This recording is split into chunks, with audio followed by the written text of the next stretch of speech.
Vous suivez RFZ TV, Religion, Foi à Ziguinchor. Nous sommes là dans cette paroisse Saint-Thérèse de l'Enfant Jésus de Souille. Et ce que nous célébrons aujourd'hui, c'est la fête patronale. Parce que dans l'Église universelle, Saint-Thérèse de l'Enfant Jésus est célébrée le 1er octobre.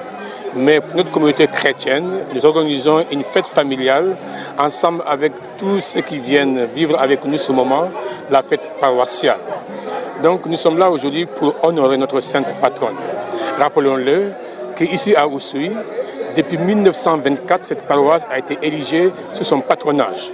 Et rappelons que c'est la première paroisse de l'histoire de la chrétienté au Sénégal qui a porté ce nom.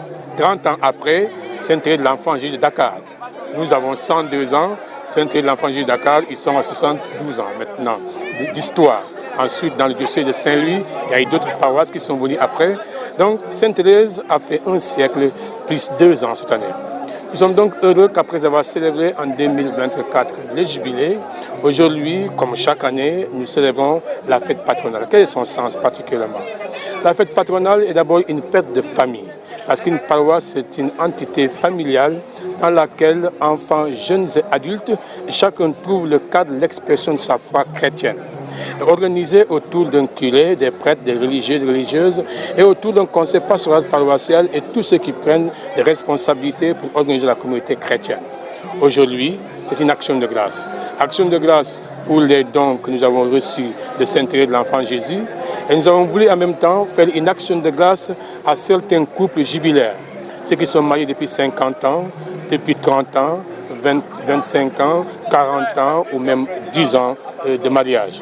Ceci pour dire au Seigneur merci de toutes les grâces qu'il a offertes à chacun et à chacune de nous afin que notre vie soit belle, que notre vie soit une vie heureuse. Alors Saint-Thérèse de l'Enfant Jésus est une jeune fille normande, une jeune fille de la Normandie en France.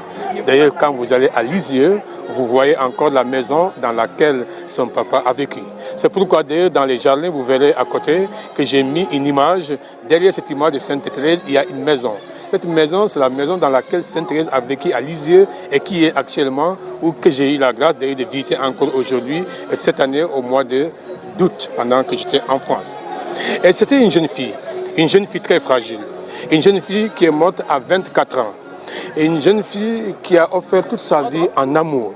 C'est pourquoi à l'intérieur de l'église, vous verrez également une image d'un enfant. C'est bien Saint-Thérèse de l'Enfant Jésus. Pour que aussi dans notre communauté chrétienne, nos enfants se retrouvent derrière cette belle figure qui était Saint-Thérèse, la petite enfant, qui est née et qui a grandi, qui a été maladive pendant tout son temps, mais qui a su faire confiance au Seigneur, qui a reçu une bonne éducation familiale et qui aujourd'hui est présentée comme modèle dans le monde entier. Vous suivez RFZ TV, Religion, Foi à Ziguinchor. Vous pouvez nous suivre sur YouTube et Facebook. RFZ TV, Religion, Foi à Ziguinchor.